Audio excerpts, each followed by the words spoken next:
right, guys, what we're gonna do now is we actually gonna change these exhausts. So first step is now gonna be removing the bolts that have right here, right there, 2 on the bottom, 2 here, another one here. We're gonna remove those ones. Once we remove them, then we are going to be able to take the plastic out and remove that specific exhaust. All right, now that we've removed the shield, the plastic shield over there, what we're gonna do is gonna be really simple.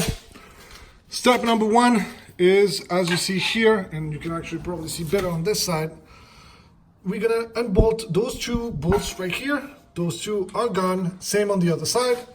And then step number 3, also as part step number 3, sorry for that, is we actually gonna use this little tool right here that I have, which is a little hook. And what we're gonna do is simply remove the bolts, remove the springs that are attaching the exhaust right here. So hook it, pull it, and then we're good to go. Once you unscrew those 4 bolts at the bottom and remove those little springs over there,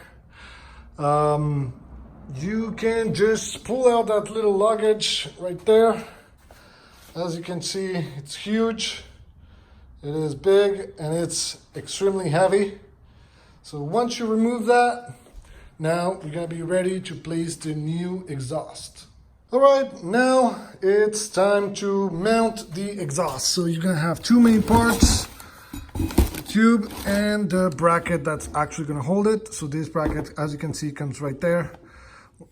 So that's what we're gonna do. We're gonna put this in, put everything in place, and then tighten everything up. To mount everything together, so what I did is I did install the bracket first, didn't tighten them up yet, put the exhaust on that bracket, didn't tie it up.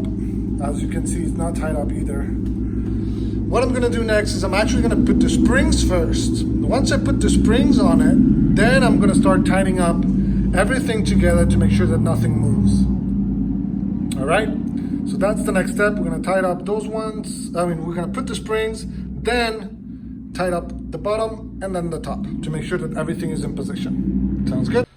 All right, now that we put all the springs, the 4 springs are there, and I actually started from the one at the bottom on the inside, then second one, this one, and then third on top, and then I finished with this one at the end.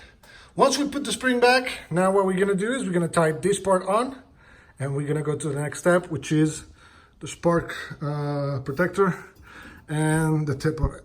All right, everything's tied up and doesn't move, so that's perfect. Next step is we actually gonna remove these parts over here. We're gonna just untie them. It's gonna be 3 of them, and then we're gonna put that on that tip into the new exhaust. We remove the tip, we're gonna have 2 parts, spark protector and then the tip. So what you're gonna do is you're gonna place the spark protector inside, and then you're gonna put the tip on it and bolt it back. Kind of hard with one single hand, but here we go. So we're gonna put that together and tighten everything back up. Once in position, everything is tied up. What you can do is just take the plastic back and put it back together and then give it a try. All right, now we've put everything back together. So as you can see, here we have straight pipe, way more space in the back. It's gonna be less heat. It's gonna be cooler. So that's gonna be really good.